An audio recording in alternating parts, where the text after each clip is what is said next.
From the moment Donald Trump launched his first presidential campaign and up through his most recent one, Trump promised he'd surround himself with, quote, the best people.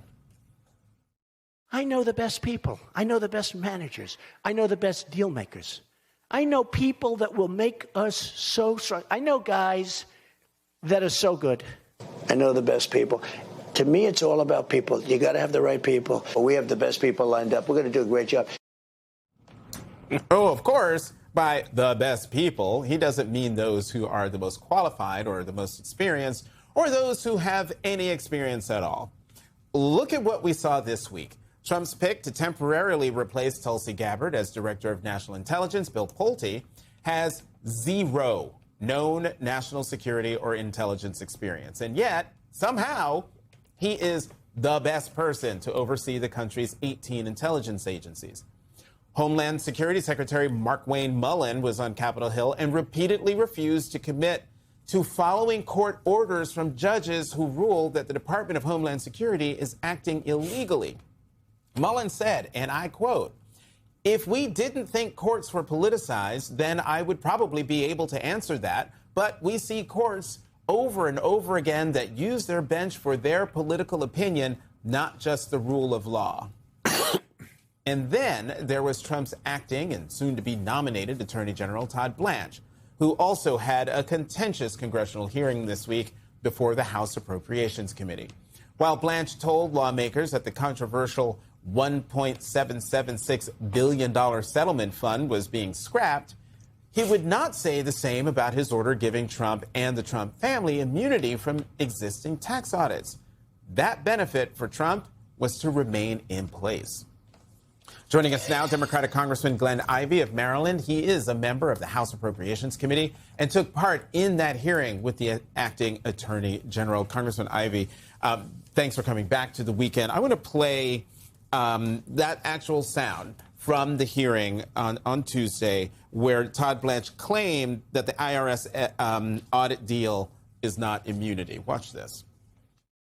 It's not immunity. Okay, so it's not immunity. What it says is like any time the IRS settles with an individual taxpayer or another company as part of the settlement, it's standard. It's typical to get rid of past ongoing audits. It's not a forward-looking document. It's nothing that gives any sort of immunity in the future to the president or his family or his organizations. And so by you saying that, it's not true.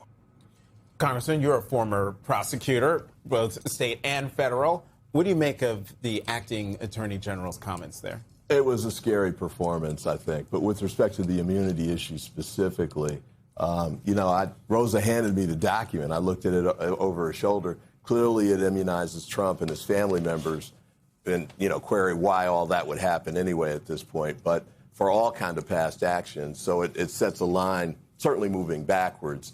Even prior to the issues that were raised by the tax issue that he sued about. So it's clearly immunity. It's clearly wrong and inappropriate. The whole deal is inappropriate anyway.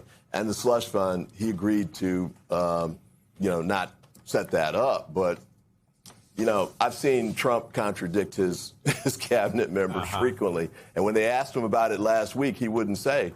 He wouldn't commit to not moving forward with the slush fund. Let me follow up on the tax issue. Just to be clear, this immunity for past IRS audits, there's no way that the acting attorney general or even the president could say, oh, no, but that also applies to me and my family going forward.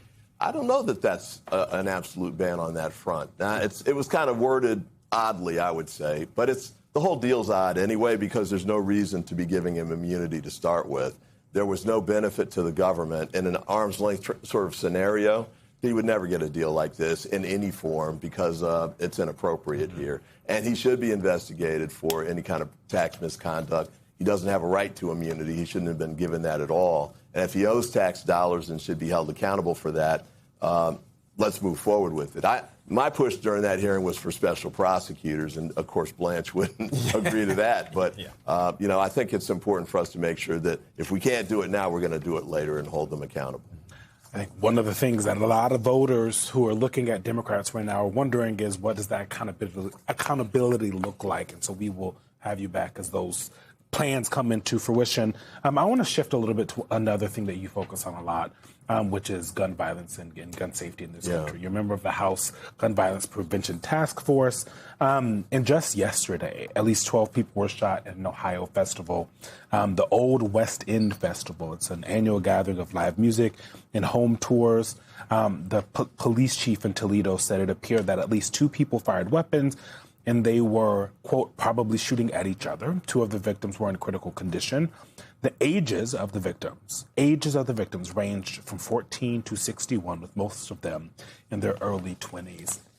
I think at this point it feels even, I don't know, silly to have a conversation where we're hoping that this country actually deals with the gun violence problem. It seems after someone kills dozens of babies, children, at Sandy Hook, we would have done that. You would think, when they go and have the largest shooting that we've had in Vegas at a concert, the country would have done something. It said, this is too far. Am I being too pessimistic? I know there was something passed when President Biden was in office. There was a bipartisan gun safety bill, but... And then what? It's continuing to get worse. We're not fixing the problem. What's the issue?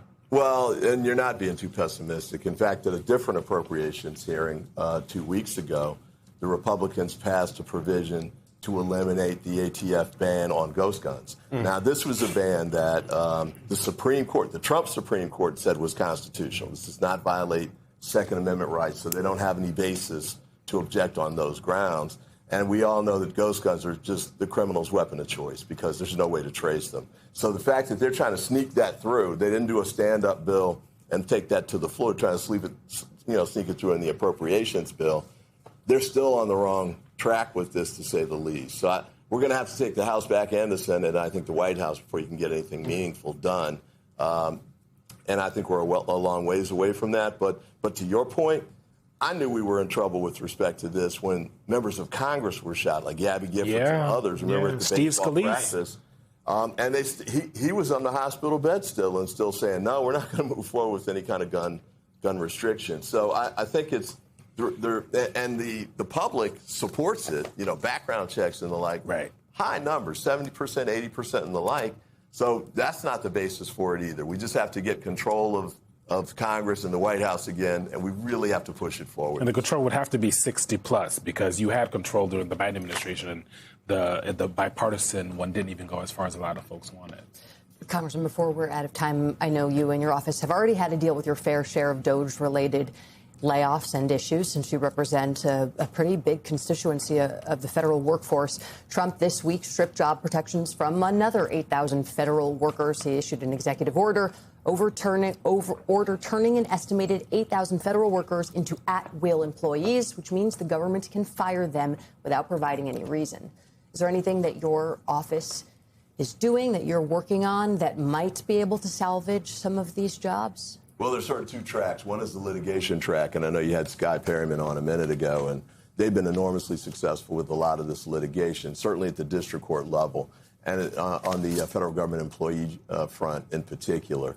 For us, at the House and Senate level, we don't have the numbers to move stuff forward by and large, although there was a bill that was passed to make sure that union agreements that have been negotiated can continue to be honored moving forward. That only passed the House. Hopefully we can get it through the Senate. That was a bipartisan bill that frankly surprised me, but could be helpful on on an issue like this for sure. What was the name of that bill? I don't remember the name of it. I don't think they had a special name for it. But I'll Google it after the show. Jared Golden was the lead sponsor. Maryland Congressman Glenn Ivey, thank you so much for joining us this morning. Thanks for having me.